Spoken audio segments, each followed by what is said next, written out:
Come on now, fellas! We've got to answer the bell. Now let's go!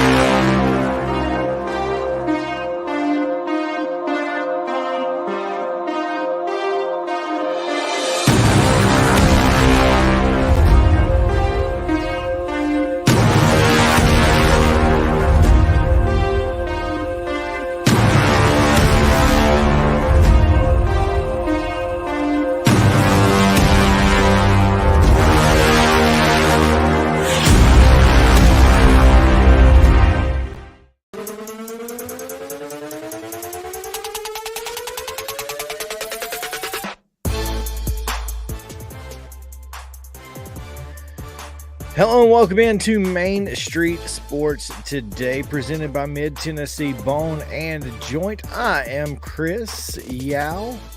He over there is Mo Patton, and it is a Reaction Tuesday here, Mo, as we are a day late and, dollar short as always. At least $1, likely more, but yeah, It bees never- that way sometimes. But looking forward to this show. We've got a good one. We've got Lenny Acuff, who's going to join us. He is the Lipscomb men's basketball coach, coming off their big win up at Louisville. They've got a big one on Friday afternoon, a little matinee action against Stetson as the Hatters come in.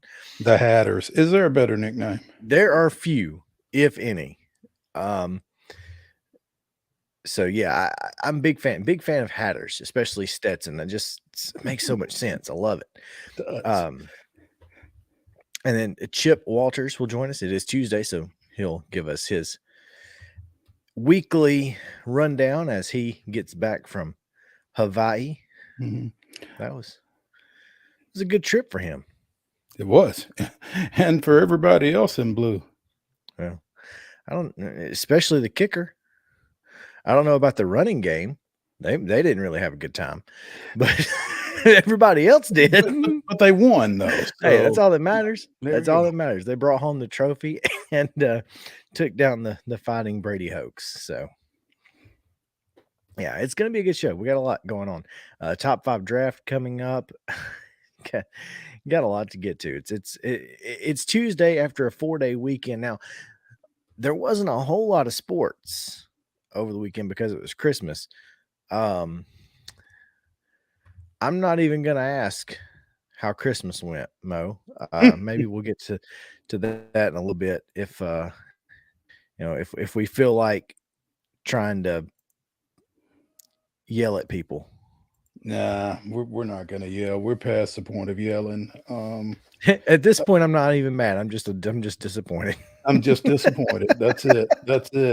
And didn't you hate it when your parents pulled that one on you? I'm just disappointed. Oh, that's the worst. I am disappointed. We don't have any air transportation advertisers on our show, do we? No, we don't. Okay. But if we but we could make certainly we could certainly go get some after this week. I just want to be sure. Well, there's one in particular that we should not go get. So, Ever. yeah. So yeah. Oh man, I hear you. I hear you. Well, let's do this. We do have Mhm. some advertisers we need to get to, Mhm. and one of them sponsors our Monday rundown. But since today is our first day of the week, we give it to them. There we And go. so here are the the short list of weekend results and today's schedule. Here's the rundown. The Tuesday rundown is brought to you by Zion Christian Academy. ZCA offers a faith-based, Christ-centered education in Murray County. Give them a call today at 931-388-5831 or visit zioneagles.org to schedule your appointment today. Zion Christian Academy, prepared for college, equipped for purpose. All right, in men's basketball action last week, it was Vanderbilt, a 70-62 winner over Alabama A&M. Did not cover the 18-point spread. They did not. In NCAA football action, we just told you, Middle Tennessee State with a big win in the Hawaii Bowl, 25-23 over the Aztecs of San Diego State. I guess we'll have to take that trip down Main Street, Murfreesboro soon, Mo. NHL action. The Preds pick up a point but fall to the Avalanche 3-2 in overtime. And the Grizzlies split a pair out west.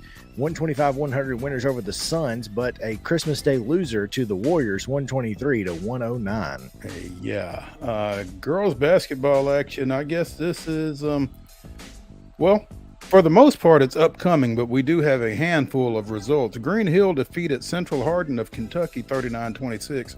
Richland with a 53-29 win over Cornersville. Dixon County defeated Buckhorn of Kentucky 66-33. Murfreesboro Central with a 74-53 win over Greenwood of Kentucky. At 12:45 today, so this one's wrapping up probably, Westmoreland and Davies County, Kentucky. At 1 o'clock, Lebanon was playing East Forsyth out of Georgia. Also at 1, Hendersonville took on Heritage of Arkansas, and Arlington faced Rossview. 3 o'clock today at Independence, Franklin takes on Spring Hill. Also at 3 o'clock, not sure where this one is, but Battleground Academy is playing East Nashville. At 4, Clarksville Academy plays Foley of Alabama.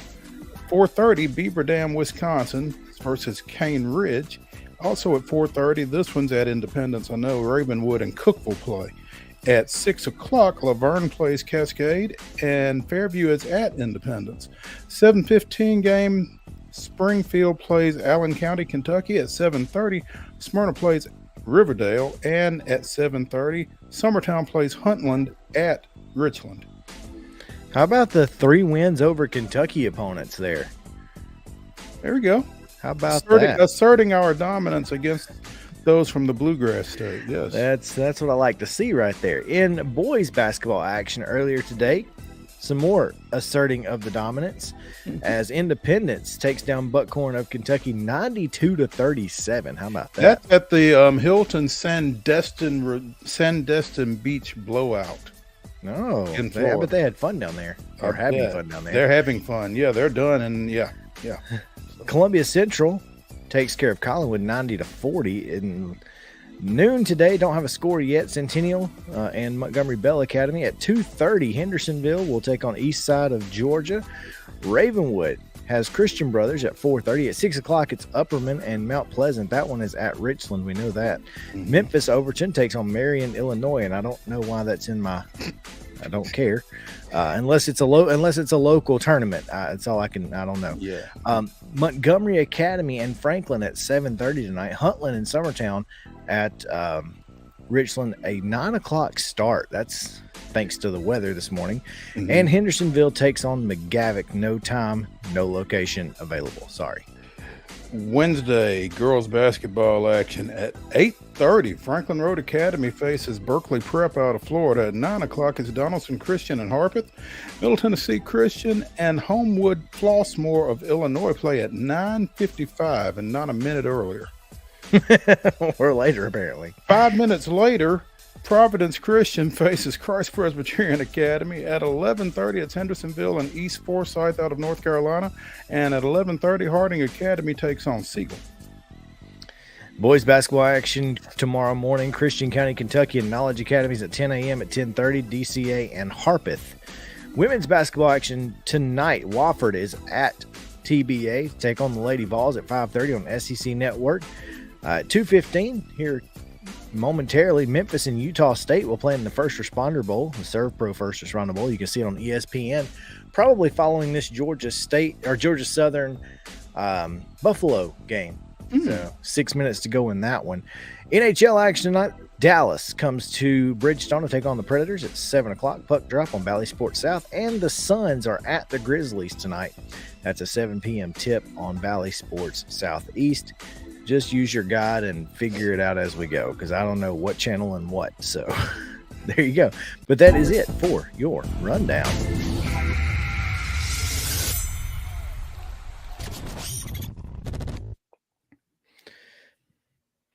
Now, got a couple of things to get to. Why don't you tell us, Mo, what happened? Give us your firsthand account of this mess that is Southwest, because I looked earlier today and there were 73 cancellations of Southwest. Of flights out of BNA. There were 73 cancellations and 71 of them were Southwest. What does that tell you? Well, I mean, clearly it's a Southwest problem. It's not anything else. Boom. I know that they were giving out the weather issue for a while, but that's clearly not the case. Clearly not the case. Everybody's managing to get planes up in the air and get them from point A to point B except Southwest. So it's not weather. Yeah, I'm a little confused as to how, what is the plan? Well, I don't know that they have. The plan is for you to rebook using another airline and for them to refund you. And that's what I've been seeing. I did see, I had a friend who's in Florida and was trying to come home and booked a flight. That flight got canceled. She booked a later flight on Southwest. That flight also got canceled. They gave her a $200 flight credit, but her flight on American that she got the next day, she still had to stay an extra night. Her flight on American was $270. Yeah.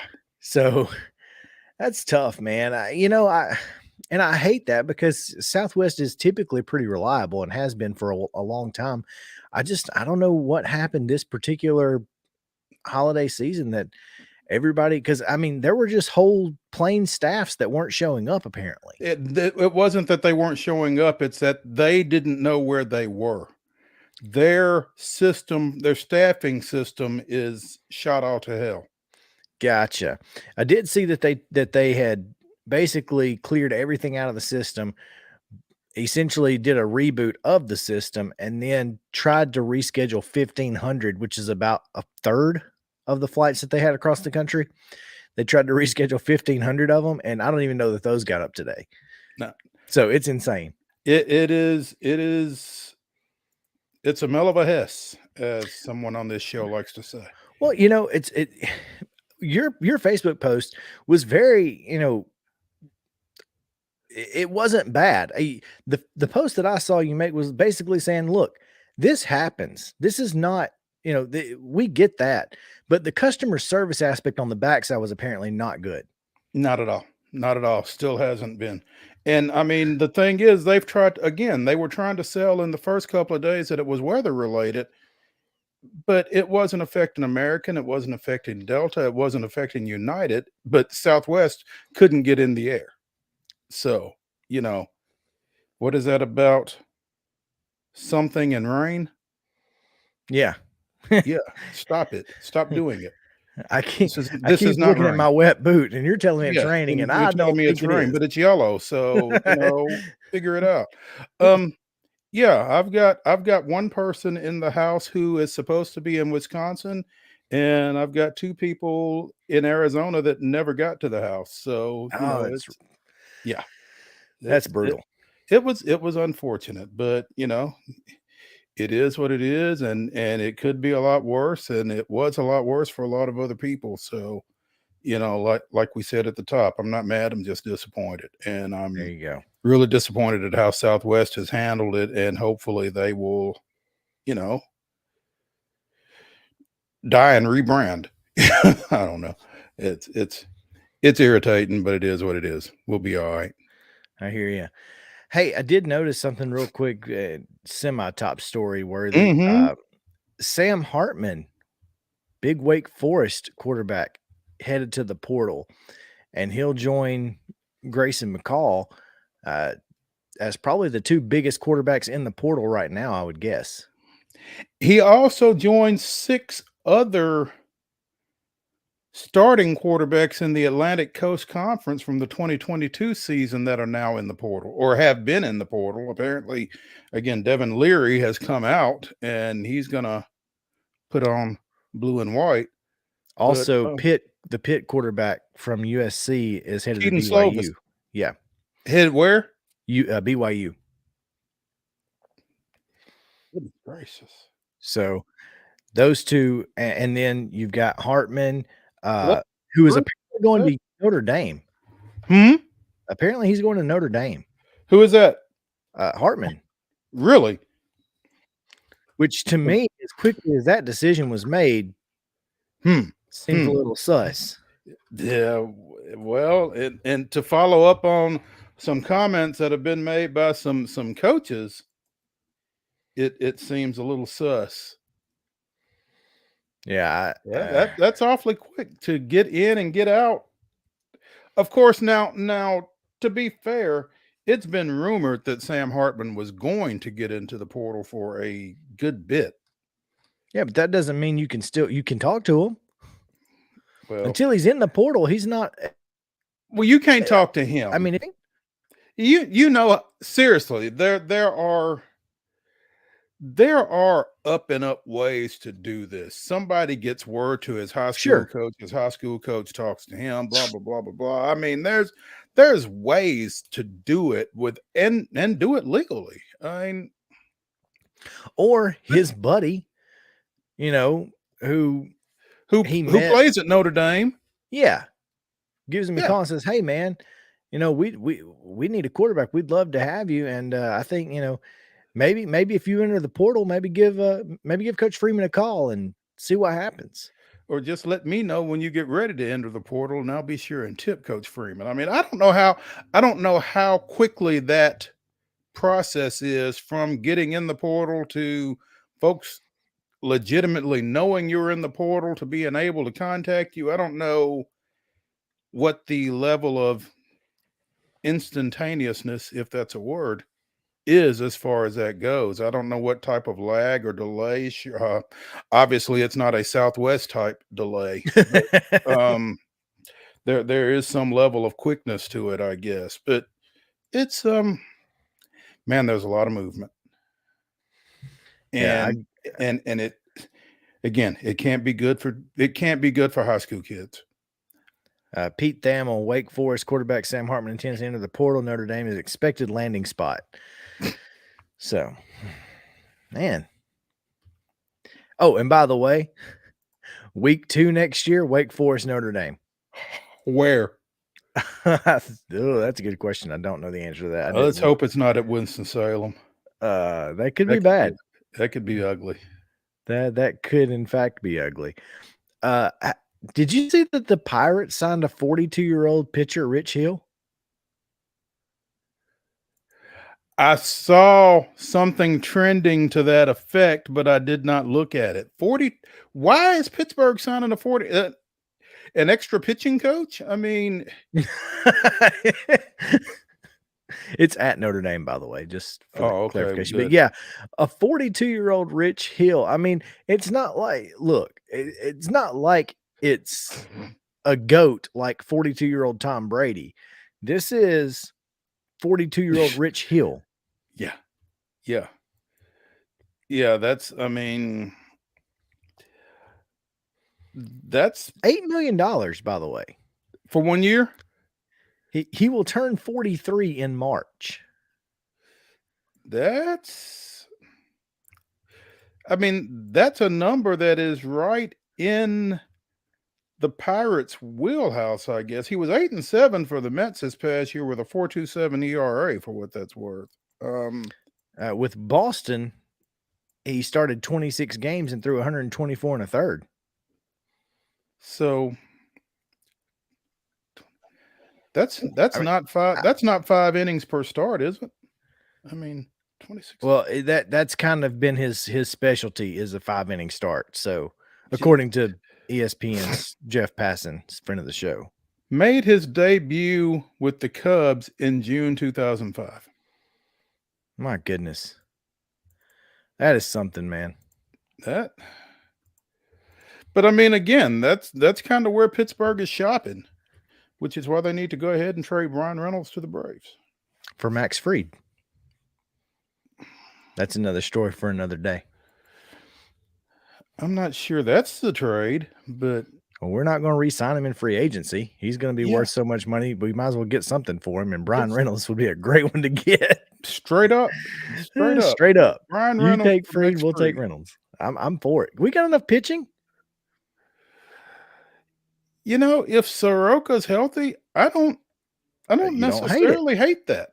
It's a great deadline deal potentially. I don't hate that because, like you said, you got to get something for Fried. You can't just let him walk, and you can't get a draft pick for him that you got to wait 4 or 5 years for him to hit. So yeah, exactly. I would be. That's anyway. That's I don't necessarily know why the Pirates make that trade because they're not going to re-sign Max Fried either. Max Fried's going to LA. Nah, along with everybody else, apparently. Anyway, we need to take a break because Lenny Acuff is standing by. So Lipscomb men's basketball coach will join us in just a moment, right after this on Main Street Sports Today, presented by Mid-Tennessee Bone and Joint. Y'all stick around. Mid-Tennessee Bone and Joint treats your orthopedic injuries and existing conditions. Our trained physicians will get you back in the game faster. Contact us at 931-381-2663 or www.mtbj.net.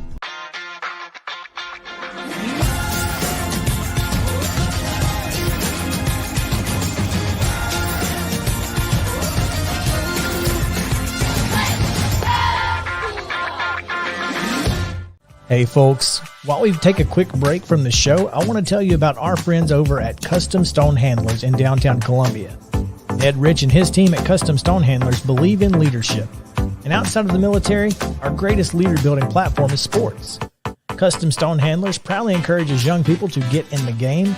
You can contact them today at 931-490-4990 or visit CustomStonehandlers.com. Jones & Lang Sporting Goods here in Columbia has been outfitting teams, officials, and anybody else from T-ball to college for 50-plus years. Be sure and check them out at 931-388-8060 or online at JonesandLang.com. Jones & Lang Sporting Goods, the look of a winner. Zion Christian Academy, ZionEagles.org or 931-388-5731. You can schedule your appointment. Go tour their campus. It is beautiful over there, and you're definitely going to want to see it. Again, it's ZionEagles.org. Give them a call, 931-388-5731, and schedule your tour today. Are you an enthusiastic sports fan? Want to have fun and get in on the action? Heck, yes, that'd be awesome. Have great attention to detail? Want to stay active? Definitely. Want to give back to the student athletes in your community? Obviously, yes. Then you'd make an excellent high school sports official.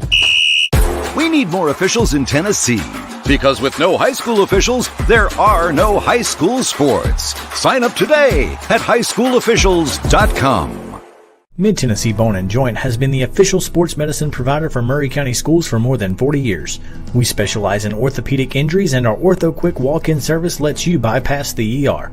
Visit us online at www.mtbj.net.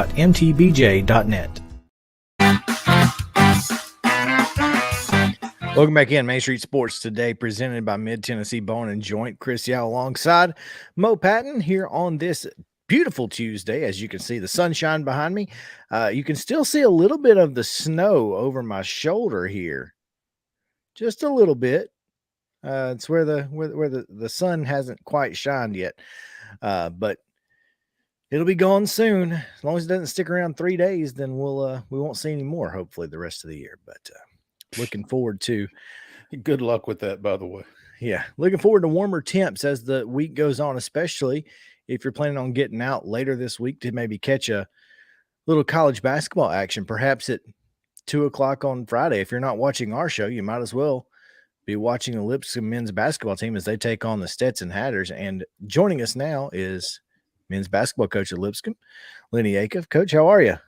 I'm good, guys. Thank you for having me. I caught the last part of that segment. I didn't realize I was talking to two Braves fans. Man, you can have me on once a week, and we can talk about all that now. Hey, don't say it if you don't mean it. Hey, I promise you, listen, I grew up with them just like you guys did. Del Murphy, Bob Horner, and I'm aging myself. But, guys, listen, I go to Fulton County Stadium, be 500 people and me. Yeah, I hated to see Dansby Swanson go. It'll be interesting to see how the whole thing plays out for sure.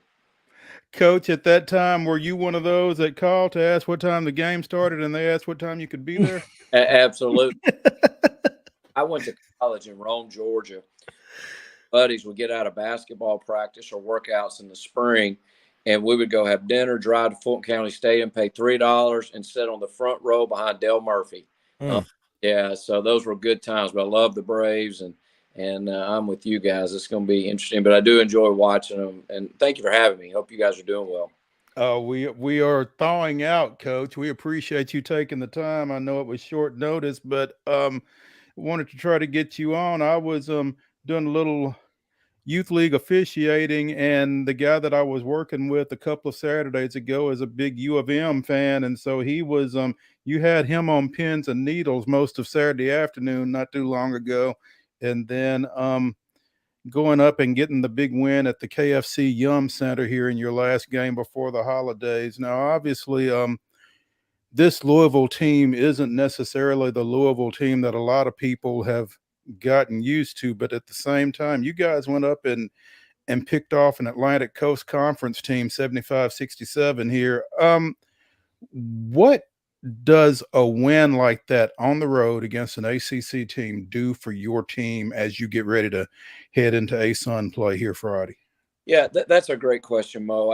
I think the biggest thing for us is, we'd been close. We lost by 1 at Notre Dame. We had a 2-point lead with 40 seconds to go and had the ball, and that one got away from us. We're up 4 at Michigan with 3 minutes to go, and you can play with those guys, but just getting it to the finish line is a whole nother deal. And obviously Louisville is not as good as they have been. Now, I'll tell you what, they walk out there and they look the part now.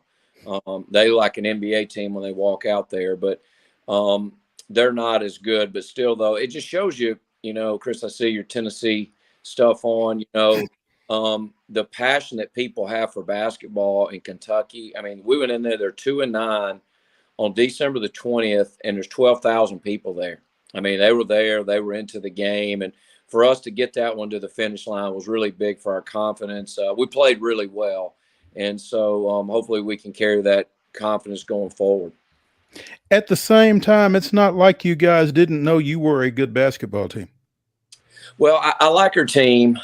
We've played really well pretty much for the most part, except for one game. I was really disappointed in how we played at Alabama A&M, but I did a bad job of skill. We played right in the middle of finals, and you just can't do that. That was my fault. And I'm not taking anything away from them. They played well, but the other games I felt like we played well. We got a road win at Chattanooga. We were able to beat Belmont, and Belmont's really playing well now. Casey's done a good job with their team. They're really on the upward trajectory, and Chattanooga's good. So we've had some good wins, but it's like this, guys.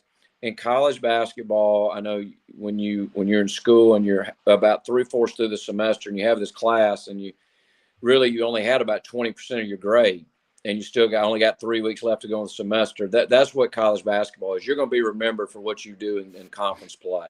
At this level, it's all about the league. And really, as crazy as that is, it really comes down to a week in March for teams, because we're a one-bid league. That's just what the ASUN is and what it's always going to be. But and I don't know how much you guys know about the ASUN in the last 3 years, but we've added 5 new schools, and there's no doubt. And I'm not just saying this. This is by far the most improved league in the country the last 3 years. I mean, we've really added 5 fantastic teams, and some of the teams were at the bottom of the league when I got here 3 years ago are now at the top.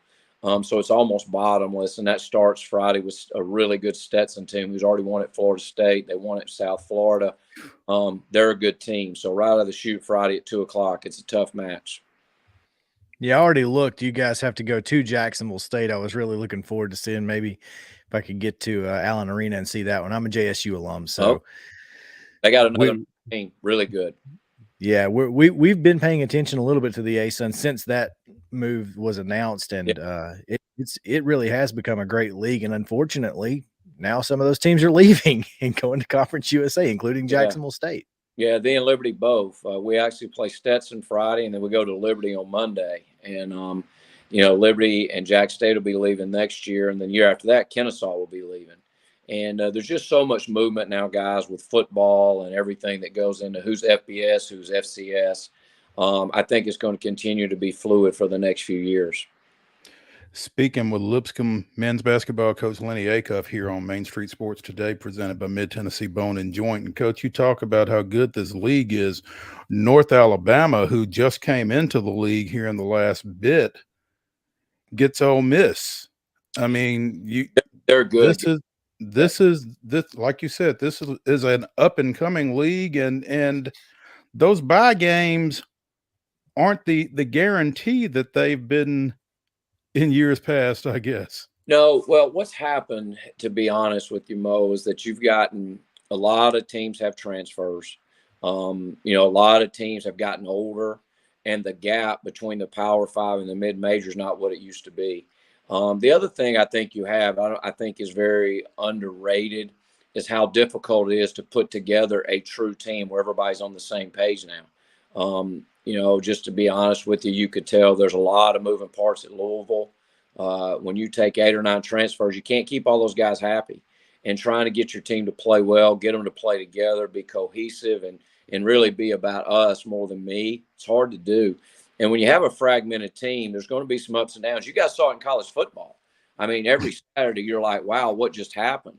And it's because, and I really believe it's because there's so many transfers across the country, and every locker room has the real challenges to keep everybody moving in the right direction. Coach, I would think, and I just thought about this as I was listening to you talk, with so many transfers and with a lot of those transfers going from Power 5 programs to non-Power 5 programs, as you mentioned, the talent disparity isn't as much, but also a lot of those guys are like, they're not any better than us, guys. Trust me, I played at X. I mean, how much of that is there in the locker room? Well, I think there's a lot of it. That's a great point. I've said this many times. I coached Division II basketball for 29 years before I came here. And it would be a fascinating look if people would go and see how well the Division II schools that have moved up have done, i.e. Bellarmine, Queens, Southern Indiana, Merrimack. They've all done really, really well in Division I. And what you have a bunch of guys in those locker rooms, because I coach those kids, with a chip on their shoulder. They're like, I'm telling you right now, I'm good enough to play there. I really felt like my better teams when I was at Alabama Huntsville could be really competitive in the ASUN. And I had a locker room full of guys that would love to have had that opportunity. And, a lot of people talk about the guys that transfer up. There's a ton of guys transferring down. And those are guys that are coming with something to prove. If they didn't get the opportunities they thought they should have had, then, they come and they're ready to go. And so, I mean, it really has really changed the whole trajectory of college basketball. And it's going to be a lot of fun going forward. Coach, Chris and I were talking in the first segment about the transfer portal as it relates to football and some movement that we've seen there. But are you seeing with the portal, how is that impacting your recruitment of high school athletes right now? Yeah, I think you have to decide which lane you're going to go in. What we try to do is we try to supplement. If we have kids leave in the portal, experienced kids, we'll probably take one to replace them as a portal. But we really would like to be the majority high school kids. That would be our lean. I think that's what fits our school the best. It's what fits the way I want to do it the best. I think we need to be a developmental program. We took 3 transfers from last year, and one of them starts. The other 2 come off the bench, and they helped us for sure. Actually, our leading scorer. And here's what's funny, guys. Our leading scorer the other night at Louisville was an NAIA transfer from Georgetown, Kentucky. He was from Princeton, Kentucky, 30 minutes or whatever it is from Louisville. And who dreamed a kid that played at Georgetown, Kentucky that nobody wanted in high school goes in and gets 23 and 9 at Louisville. Talk about your chip on your shoulder, huh? There you go. He was ready to roll, and he was great. And but we would, I do think it's costing kids opportunities that have normally been there. But I'll tell you this: I've actually been watching a high school tournament today while I'm at home working, and there's better high school kids out there than there's ever been. A lot of those kids are getting overlooked. And if you do a good job of evaluating and making sure you're looking in the right places, you can end up with a really good player. The challenge is for us at our level, though, once you get a really good freshman, can you keep them? That is the big issue. You haven't made your way back to Huntsville this week, have you, or will you? I actually have. I was down. My family still lives there, and they were there for Christmas. And my wife is down there right now watching my son. He's a high school basketball coach there. So yeah, I think the rough weather last night. Yeah, but and the classic, the Huntsville Times Classic or whatever it's called now. It used to be the Huntsville Times Classic. It got delayed a little bit, but that is one of the premier basketball tournaments for high school kids, and it is interesting that a lot of mid-majors are getting these great high school players because of, like you said, teams are getting older. Teams are getting kids aren't leaving some of these other programs because of the extra COVID year and so many other things. And that allows you guys to get folks like, TWSAA Mr. Basketball finalist Will Pruitt. Great story about him today on MainStreetPreps.com. And he's averaging nearly 12 points a game for you guys. And he, obviously having some local kids has to be a positive for the program. Yeah, it is. And actually, I'm before we talk, I got on you guys. I was watching the Huntsville Times tournament. I actually played in the first one 40 years ago, Chris. Wow. That's awesome. Yeah, I was the first one. And it is a big deal. They packed that place out, and it's really cool. But yeah, Will Pruitt for us, he's just a winner. He had 27 at Michigan.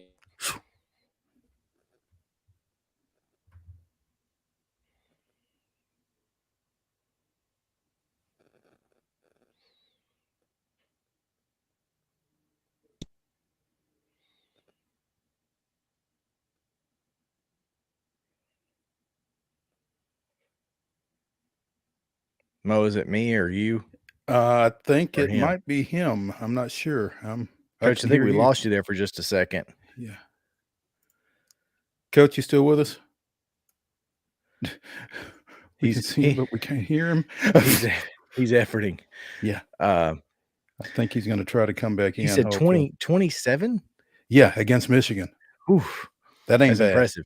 Yeah, you'll take that in the Big Ten. That ain't bad. Hey, he's back. Okay, sorry guys. No, that's fine. Hey, it comes with the territory, Coach. We appreciate you coming back. We're talking about Will Pruitt. Just real quick, I can't say enough about what kind of young man he is, and just he's been really, really good since the day he got here. But he's just such a winner. Played in a great high school program, played in a great AAU program, and he's just one of those guys that affects the game whether he's scoring or not. And, here's the thing about him that's so special. He gets 27 at Michigan, and he was the best player on the floor at Michigan now. He was the best player on the floor. And we go to Louisville, and I think he took 5 shots, scored 7 points, and he's the same. He was the most excited kid in the locker room that we won. Like, he has no agenda other than winning. And I can just tell you right now, that's hard to find nowadays. It's really, really, really hard to find. And because I do think there's 3 boxes you check as a player. Do I want to play? Do I want shots? Or do I want to win?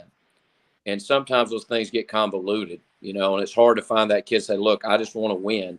And but that's, all of us have that part of us. But he really is a good player and a great kid. And he's been a big part of our success this year. Well, we enjoy watching our high school kids. Obviously, it's one of our biggest things on this show is talking about the high school sports and the impact that they have here in Middle Tennessee and how much better it's gotten over the years. Although basketball has long been a strength of the mid-state, and but Coach, your program, Belmont's program, the influx of good mid-major basketball into the mid-state has also raised the level that we've seen. And I think, what you guys have done a couple years ago, making it to, I know Lipscomb made it to the tournament with Casey. It's such a a positive for Nashville and the Middle Tennessee area to have great basketball programs that you can go see not in and not out. And you guys are doing a great job. Well, thank you. I appreciate you guys having me. I appreciate what you do. And, one of your guys that actually played for us the last 3 years, KJ Johnson, was the reason UNA beat Ole Miss. KJ's a great, great, great kid. And I knew he would do really well down there. I mean, there's no hard feelings on our part, and I'm happy for him. And he's a better kid than he is a player, and he's a really good player. And so I was tickled for him, and I saw the last 2 shots he made, and that was big time. Good for him. So there's good the thing there is, guys, there's really good high school coaches in this area too. I mean, the high school basketball is a reflection of the level of coaching, and every year they just keep putting out good coaches and good players, and we're blessed to be here for sure. Absolutely, Coach. Hey, we appreciate you spending a little time with us. And we may have to get you back on at some point to talk a little Braves. That'll be stressful for me. We can absolutely do that. Appreciate it, Coach. Good luck to y'all this weekend. Okay, thanks, guys. Have a great New Year. All right. John Wild with one of the best guys I've met in coaching. Speaking of Coach Acuff there, so. Well, that's high praise. One, that means that John is watching, and I would guess this time of year he might be watching us from a meeting 3 somewhere. So we need to check in with him and kind of get an update on what's hot and what's not these days. So, that may be the play. Be the play. Yeah, absolutely. Oh man, especially this time of year. This is the best time of year for some good food. And I had leftovers for lunch today, but I'm never afraid to eat a meat and 3 because, the best thing about this show, Mo, is that you don't get that 2:30 feeling because I'm busy, right? So I work right through that mental nap time. Yeah, so you don't get to doze off, huh? Yeah. That's right. It's a little bit easier to do it thanks to our time slot here, but yeah, we've got to talk a little Titans, unfortunately, Mo. And there's a lot to unpack after today's press conference. So yeah, let's talk about it right after this on Main Street Sports Today, presented by Mid Tennessee Bone and Joint. Stick around.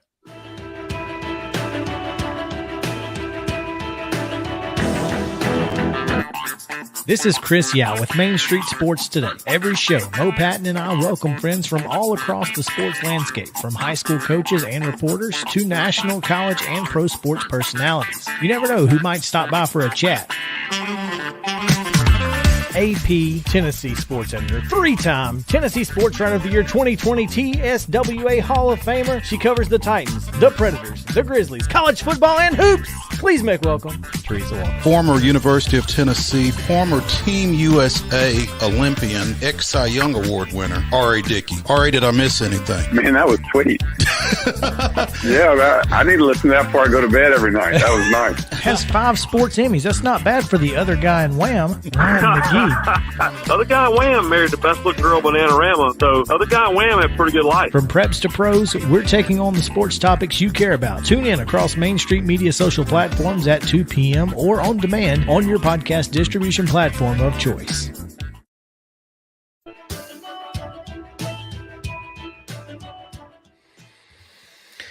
Welcome back in Main Street Sports Today, presented by Mid Tennessee Bone and Joint. Memphis and Utah State in the middle of the first quarter here, and the Tigers are running with a vengeance in their all gray uniforms.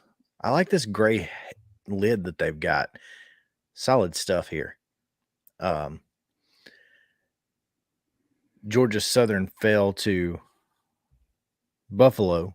So it was Georgia Southern. You had Georgia Southern, Georgia State, Georgia Military. Yeah. I said Georgia State, and then I corrected myself. I thought maybe I didn't, but Georgia Southern did lose to Buffalo in the Montgomery, Alabama Camellia Bowl. So, where is that again? I think Justin was a little confused on that earlier. Oh, yeah. The Buffalo Bulls Boo. Oh yeah, yeah. Not to be confused with the Buffalo Bills. Well, you know what happened? They were actually going to be the Bills, but it's a typo. You know, I and you are right next to each other on the keyboard. And they were just like, "Oh crap, we made a typo. Too bad." So they just had to keep going with it. Go with it. That's what happened. Great origin story. And I'm not sure which one the typo happened to, the Bills or the Bulls, because Bills doesn't really make a whole lot of sense. I mean, outside of Cody, Buffalo Bill There you Cody, but like the rest of it doesn't really make a whole lot of sense. Bulls would make much more sense. So I don't know. It's very confusing. Oh man. Well, I'll tell you what. Speaking of the Buffalo Bills, they don't have the issues that the Titans are having. I don't think anybody does. Can I? Let's put it this way: if you're the Tennessee Titans, Thursday night literally does not matter. Means nothing. Nothing. So what do you do?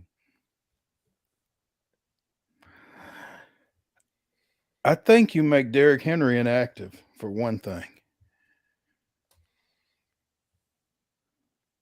Because that's the absolute last thing that you need is to mess around. If you're playing for the playoffs, I mean, I don't know. But if you are actually trying to win this finale at Jacksonville, the last thing you need to do is get Derrick Henry hurt. So your offensive game plan is what then? I mean, and I don't disagree with you necessarily, but what do you do offensively if you are the Titans? You hope Hassan Hawkins can get something done. I think somebody posted this one, but I think it makes perfectly sense. I think you got to get Josh Dobbs some play. Just in case. Because, I mean, in case, yeah. Ryan Tannehill's trying to come back. I don't think you can play for that. No. I'd rather have 3 quarterbacks ready than 1. No, I totally agree. If Ryan Tannehill can stand up, he's going to play. Is he your quarterback? I think he's such a competitor that if he can stand up, he's going to give you something at some point. I mean, he's by far the best option they have. Well, but we think in a perfect world, he's the best option they have. But, you know, they say 80% of X is better than 100% of somebody else. At what point does the law of diminishing returns kick in as it relates to Ryan Tannehill's health? I mean, how healthy do you need him to be for it to be worth it for him to be out there? That's the question. I mean, is it 60%? Is it 80%? I mean, if it's 80%, I say you got to play him. Yeah.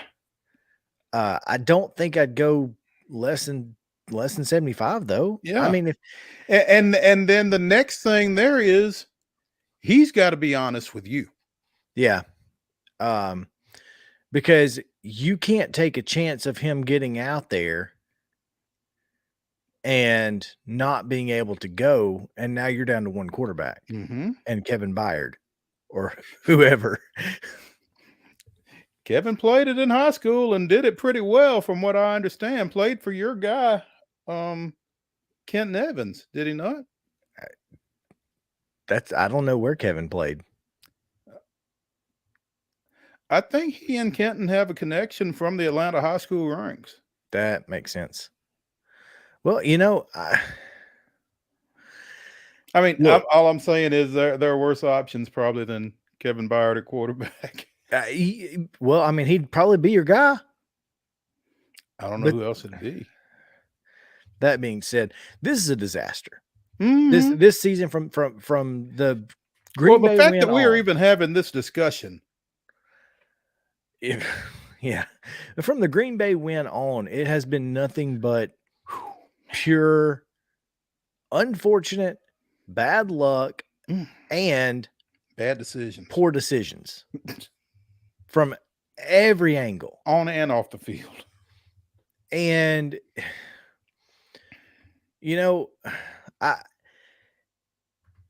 I watched a little bit of the press conference today from clips on Teresa Walker's page, Jim Wyatt's page, Teron Davenport, all the Titans media, right?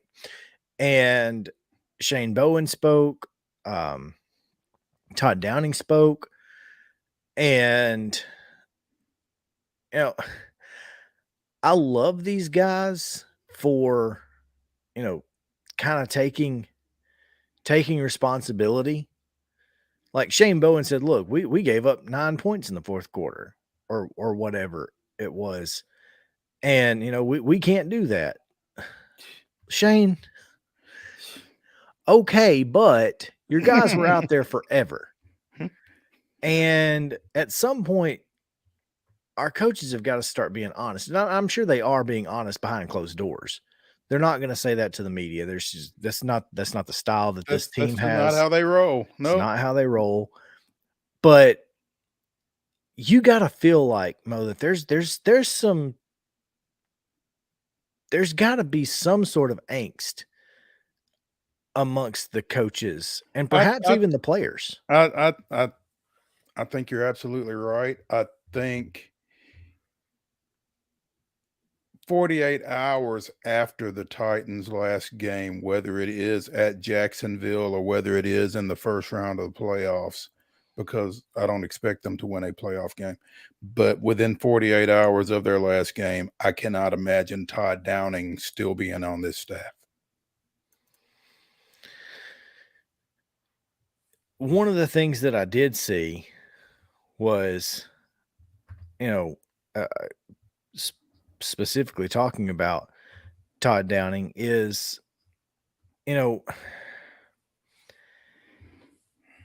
when you're talking about Steve Lehman tweeted that, of News Channel 5 tweeted that Downing says he makes no excuses for a perceived lack of creativity due to roster limitations. Quote, I have to get our playmakers the football. The problem is he has too much creativity, Mo. Well, and his timing for when he chooses to be creative is a little off kilter, maybe. Yeah, it's questionable. I don't know how creative you have to be to get the ball to Chig Okonkwo and Traylon Burks. Yeah. You don't. Here's the thing. When he gets creative, it's Jeff Swaim who's getting a screen pass. I mean, if that's creative, then let's just stop it. We don't need to be creative. And when I say we, the Titans, just in case they need me and Justin, we've got our jerseys ready to go. The Tennessee Titans don't need to be creative. You really don't have to be creative when you've got 22 in the backfield. Line up, run the football until they stop it. When they stop it, get the ball into the hands of Traylon Burks, Chig Okonkwo, and if you can find a way to get it to Robert Woods, that'd be great. It's not really easy to do. Or heck, when they stop it, hell, run it again. See if they can do it 2 times in a row. Yeah, I mean, Derrick Henry has run, he's run for 100 yards 3 consecutive games and lost. Now, as we mentioned a couple weeks ago, he's got 5 fumbles in 5 games, but it's interesting. Good friend of mine, former MTSU, former NFL running back Joe Campbell, mentioned on Facebook that it might be something to do with the sleeves that Derrick Henry's wearing. It's a good question, especially in the cold weather. Mm-hmm. And it is. The ball gets slicker when it gets cold. You've got something between you and your bare skin. I mean, you wonder. Yeah, and that's a thought. Because you're talking about a guy fumbling who I don't think there's anybody who has watched Derrick Henry over his career who would consider him to be a fumbler. No. I mean, up until the last 5 weeks, No, again, that one ball on the pass reception against Jacksonville where he got spun on the sidelines right as somebody popped him. I kind of wrote that one off. You're But gonna he's had a you're couple here yeah, recently that are a little less easily explained, I guess, maybe. I mean, you're gonna chalk 1 or 2 up to just getting, hat on Wrong ball. place, wrong time, yeah. But it does seem weird Mhm. what has happened over the last And it seems that it's been here as it's gotten colder. That's true. And typically December Derrick Henry is the best Derrick Henry. Yeah, so I don't know. And I don't know what to attribute it to.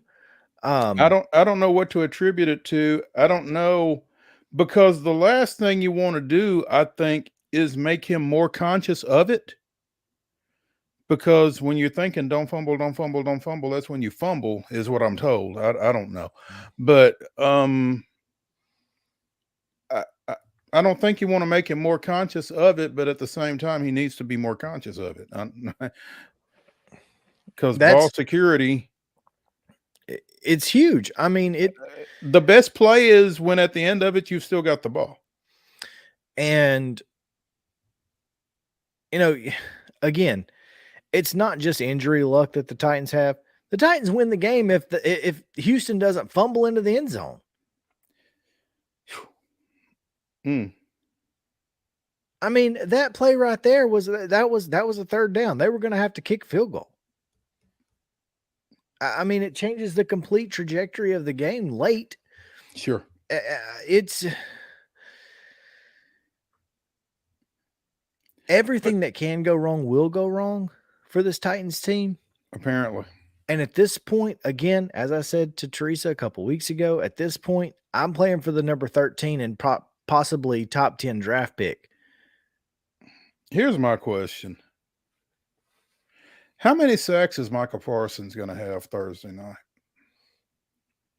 I guess it depends on how many times they drop back to pass. Because Dennis Daly was just concrete blocks. Concrete blocks on his feet. If the Titans at any point drop back to pass, it will result in a quarterback pressure, if not a sack. Every single time.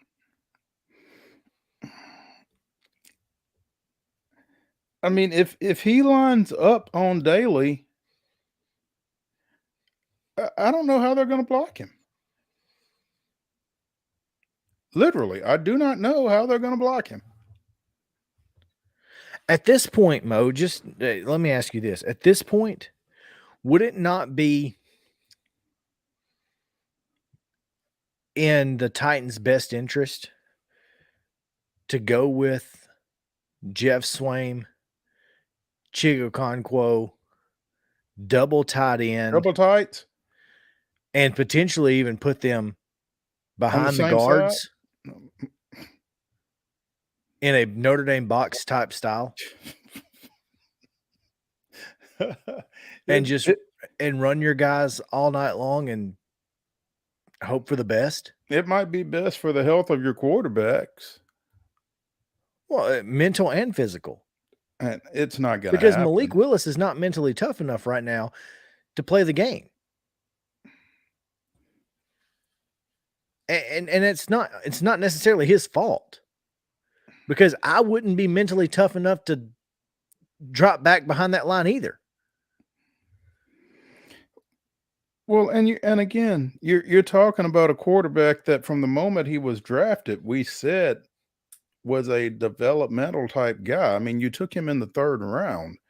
You weren't expecting this guy to have to play, and that's fine as long as you've got somebody who is able to play if your starter goes down.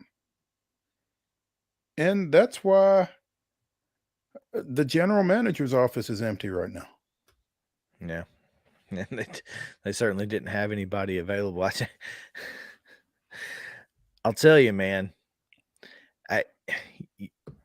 say what you want to, and I know that there are 15 people in the world at any given time who can play that position at a high level. I've said it. I believe it. I get it. But if I've got to have quarterbacks, why not find someone who's played in the last couple of years? And I don't necessarily mean in the NFL. I mean, is Kyle Sloter of the USFL really that bad of an option? Because dude balled in the USFL. I think you would like somebody who has played in the NFL, who has gotten it done in the NFL, because otherwise, well, that list is few and far between at the backup level, and we'll talk about them later. There's dudes, I think, but some of them have other issues. At least one of them has other issues. I mean, it's unfortunate that guys like CJ Beathard are in Jacksonville and not in Nashville. But or Jacoby Brissett, or well, Jacoby, and I would love to have him, but Cleveland's not getting rid of him. Well, no, he's valuable to them. He's been great. Well, he'd be valuable to a lot of folks, and he should have been valuable here. I mean, that's the thing. You didn't protect your backside in the event that 17 got hurt. Nope. And for a team that had postseason aspirations from the get, coming into this season with a third-round rookie as your number 2 wasn't the way to do this. No, it wasn't. Then again, you weren't expecting your highest paid offensive lineman to get hurt in week 1. You weren't expecting. Well, you can't expect a lot of that stuff, but you can. But it sure does make you mad. Protect yourself a little bit against some of that. It sure does make you mad when David Quesenberry's playing against you last Saturday. When, who's the guy that went to Buffalo? Saffold? Yeah, Roger Saffold. I mean, this offensive line could have been good, too deep, but we decided not to pay him. So here we are. And again, we had to decide not to pay them because we paid somebody else who hasn't played in 2 years. Somebody's else. I mean, it happens. It is. Let's take a break. Chip Walters is standing by, so we'll talk Middle Tennessee State, Blue Raiders, football, basketball, and much more right after this. Stick around. Main Street Sports Today, presented by Mid-Tennessee Bone and Joint, is back after this. Mid-Tennessee Bone and Joint treats your orthopedic injuries and existing conditions. Our trained physicians will get you back in the game faster. Contact us at 931-381-2663 or www.mtbj.net.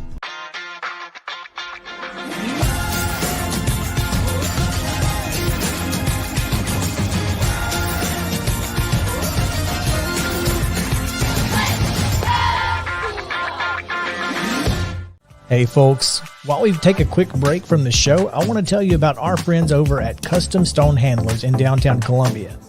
Ed Rich and his team at Custom Stone Handlers believe in leadership.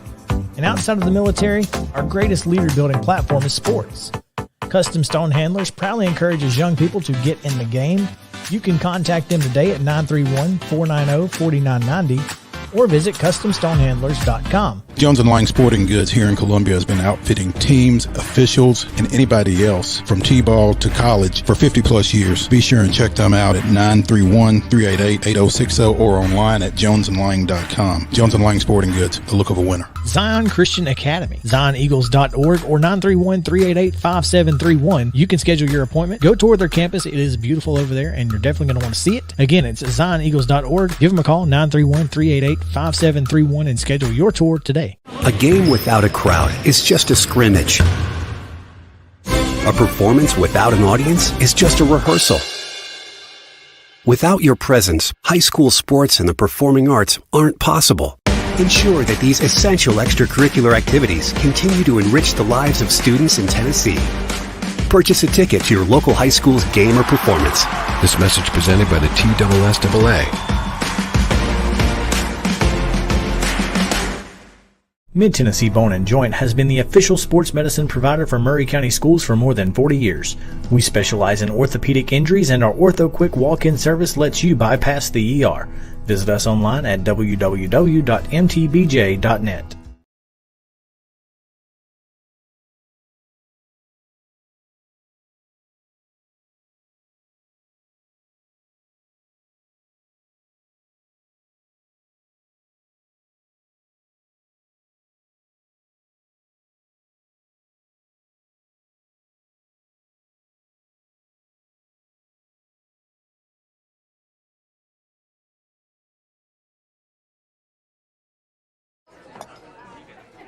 You've been putting back a few, and a few becomes a few too many. For a moment, you think about calling for a ride. Nah, you live nearby. What's the worst that can happen? You get pulled over, your insurance goes up, you lose your license, you total your car,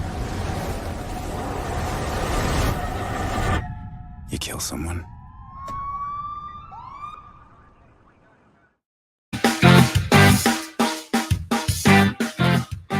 Welcome back in Main Street Sports Today, presented by Mid-Tennessee Bone & Joint. Chris Yao, Mo Patton, Justin Kulik on the controls, and now we are joined, as we are each Tuesday, by Chip Walters, the voice of the Blue Raiders, fresh off his trek home from Hawaii, where he brought home the goods.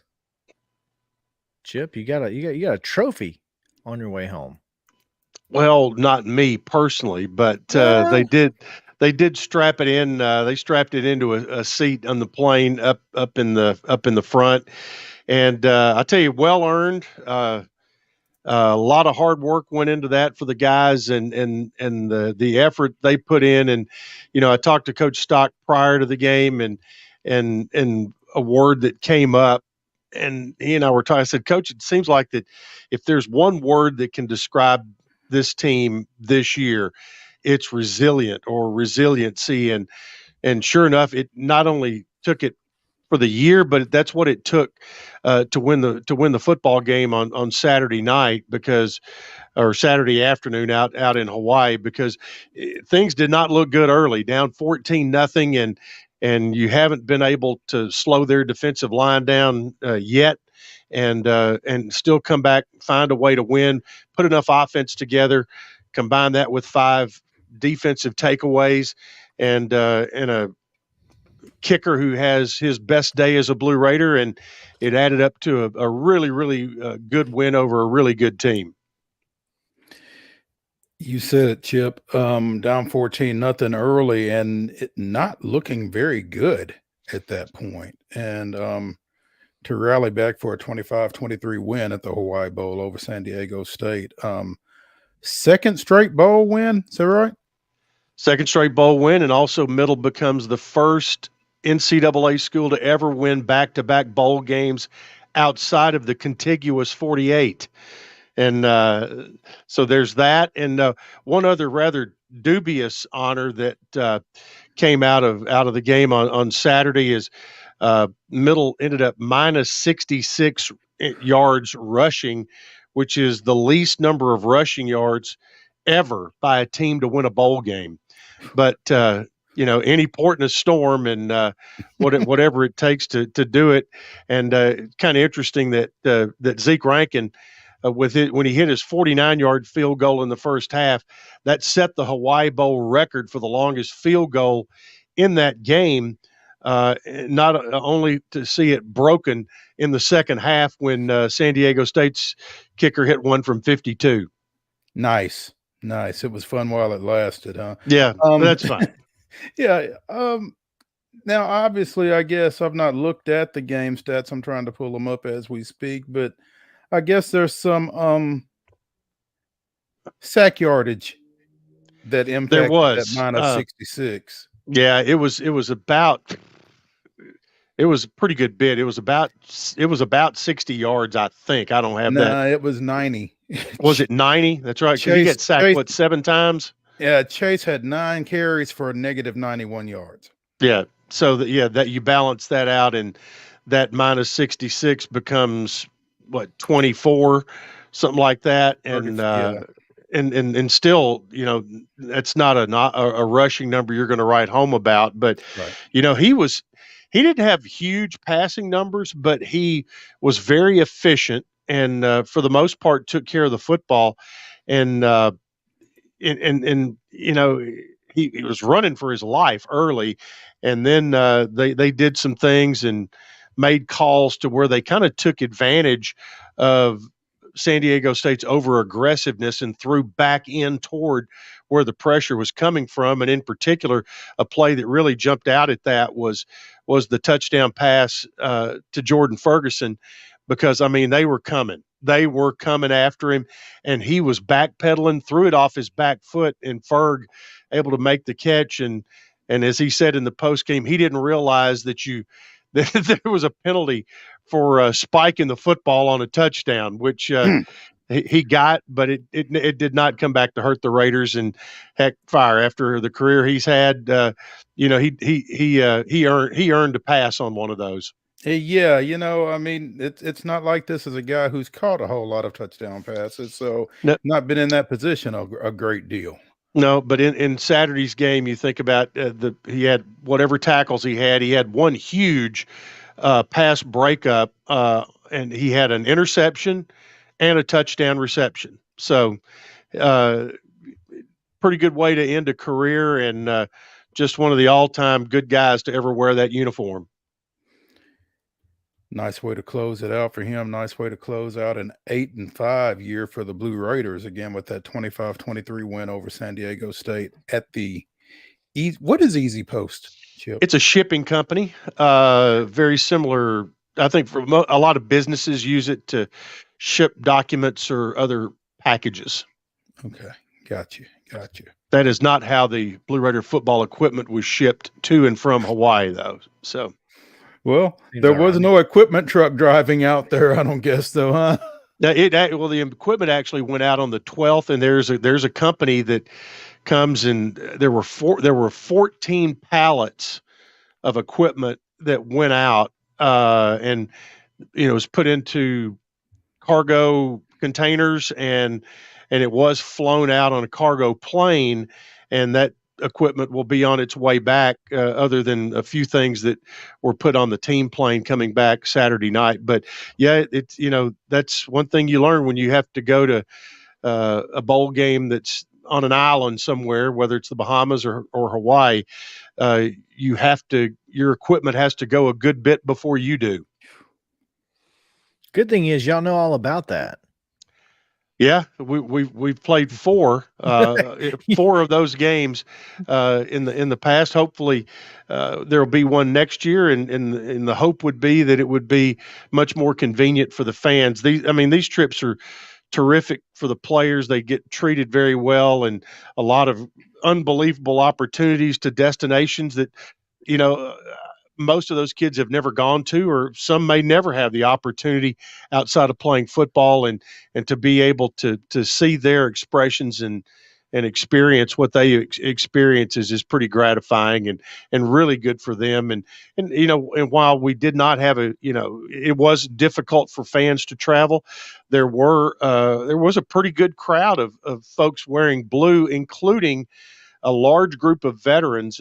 Middle fans had bought tickets and donated them to an organization called Vet Ticks, who and those veterans were given the tickets and a Blue Raider T-shirt. And I actually was on the plane sitting near the ticket manager, and he said that those vets who got those complimentary tickets that Blue Raider fans had bought, they showed up in big numbers, and they were wearing the gear and showing out over there. So that was also something that really good that came out of it.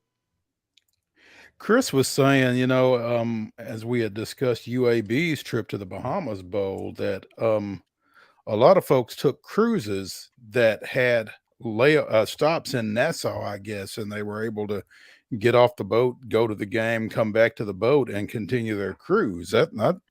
That would It's be not a a bad pretty way to do it, cool no. deal if you could do it that way. So yeah, that's I mean, if Middle has to leave the contiguous 48, as you put it again, that's something to keep in mind as well, I guess. Well, you know, another, speaking of travel and that color that Chris happens to be wearing today, you know, I'm sure there are a lot of folks that wear that color trying to get on a Southwest flight to South Florida, and good luck. Unsuccessfully. Yeah. I did see a buddy of mine from Memphis. He was like, I'm about to have to start my drive to Miami. Like now. Now. Yep. Wow. That's Yeah, and I had some flight issues on what was supposed to be my flight back, and was able to get on the team flight home, and otherwise I might have just gotten home about right now. So that's the way it was looking at the time. What about the rest of your crew? Were they able to get back as well? They were. We all got back at the same time, and we obviously had to make some audibles because of where our vehicles were parked, in expectation that we would be coming back through the main terminal at Nashville, and that was not the case. But we got it all taken care of and got everybody home, and that was good. That is good. Chip Walters, the voice of the Blue Raiders, joining us here on Main Street Sports Today, presented by Mid-Tennessee Bone and Joint. Chip, shifting gears, coming inside, we were at the 50th birthday celebration of Murphy Center, where the Blue Raiders had a 20-game home court winning streak snapped, and they set about starting another one against a familiar foe down in Murray State in their next outing. Yeah, just, you know, terrific play, and Murray has an overhauled roster from a year ago. They had one player remaining off their roster that was on the team that Middle played a year ago, and that was DJ Burns, who's a terrific inside player. And Middle forced 19 turnovers in the ball game and turned that into like 30-something points. And 3 of the 19 turnovers were 10-second violations. When Middle put the diamond press out, Murray just had a lot of rough time with that. So that was a great win to go into the break with. Both the men and women's team came back. Last night was their first practice back, and women went at 5. The men went at 7 last night, getting ready for Charlotte. The women will host Charlotte Thursday, while the men will jump on a plane tomorrow, heading to the Queen City for a Thursday late afternoon tilt at 5 o'clock Central Time, and hopefully, if all goes well, get back home Thursday night. So and then to get ready to play Western Kentucky in the hoops version of the 100-mile rivalry. The guys will be at home. The women play at noon in Bowling Green. The men will play at 3 o'clock New Year's Eve at the Murphy Center. So that'll be a big matchup, and it'll be a challenge right there as the Blue Raiders look to extend their new home court winning streak to 2 if they can pull that off. There we go. You know, Chip, I don't know if you've noticed it, but Chris and I talked about last week. There was a kid from Oregon, a tight end out at Oregon, who has been granted another year of eligibility by the NCAA, bringing his total to 9 years. And wow, we talked a little bit about that at the time, but I didn't realize DeAndre Dishman is a super senior. This is his 7th year. He's one of, I think, 5 players in college basketball that is playing his 7th year. And, you know, the 2 extra have both come from season-ending knee injuries that took place prior to the season, both times, as well as you throw in a COVID year and that's how everybody ended up with all these extra years, which the unfortunate byproduct to all of that has been to the high school seniors, and the problems that has caused, and almost the overlook of college, or of college freshmen or high school seniors. And at some point here in the next year or two, that's got to start to balance out a little bit, because I mean, you think, okay, well, they'll just go to the transfer portal and get somebody. Well, the ones who come into the transfer portal have got to start somewhere, and they just don't happen to be in college. So the hope is that it'll start to balance out, and the high school seniors will, start getting back the recruiting attention that we all used to see them have, and that goes for football as well as men's and women's basketball both, and so football. By the way, football just had their early signing date and had to do it out in Hawaii, and when you can start getting letters of intent at 6 a.m. Local time at your university, that means they were getting them at 2 a.m. Out in the hotel, and they had coaches up at 2 a.m. doing that, and they had everything in by 4:41 a.m. Hawaii time last Wednesday. So, but yeah, the whole thing with transfer portals and all of that, and obviously right now it's all kind of kicking up into high gear in football with that. Man, that would have been Mo's. That would have been the end of Mo. Yeah, he would have just been like, you know what, I'm done. I'm just not. I'm not here for this. I'm not doing it. Don't. 4:41. Yeah, no. He's done. Matter of fact, that's when Mo goes to bed most Friday nights. Yep, 4:41 a.m. That's that's on a good night. Yeah. Hey, one other little note about Conference USA basketball, and is that this year was the most successful non-conference year for Conference USA men's basketball in over a decade.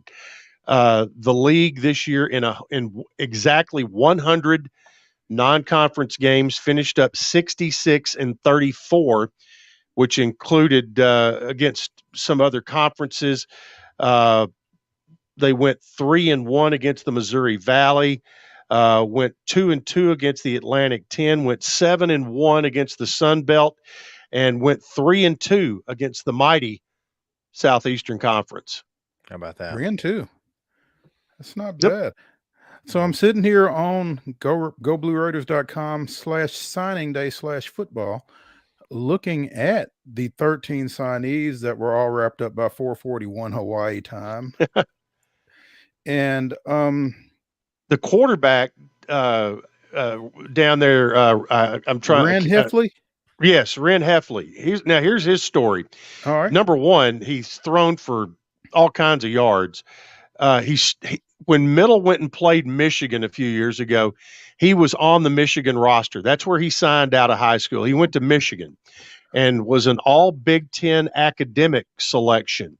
He took his work to Presbyterian and became a Blue Hose, and started at Presbyterian, and that was his first year of eligibility that he used. And I think, if I'm correct, set the FCS record averaging 31 completions per game. And then he went to Northwest Mississippi Community College in Senatobia. No, Northwest is in Boonville.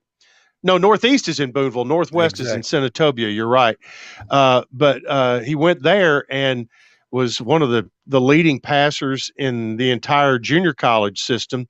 So here's a guy that's coming in with a ton of experience and very intriguing signee in Ren Heffley. Very intriguing. Like you said, 2 years at Michigan, a year at Presbyterian, and a year at Northwest Mississippi, where he threw for 2,476 yards, 24 touchdowns, 7 picks. first team All-American at the JUCO level. So he's got 2 years of eligibility, and you're right, that he's terribly intriguing. Again, this will be his 4th college football program. So experience for sure.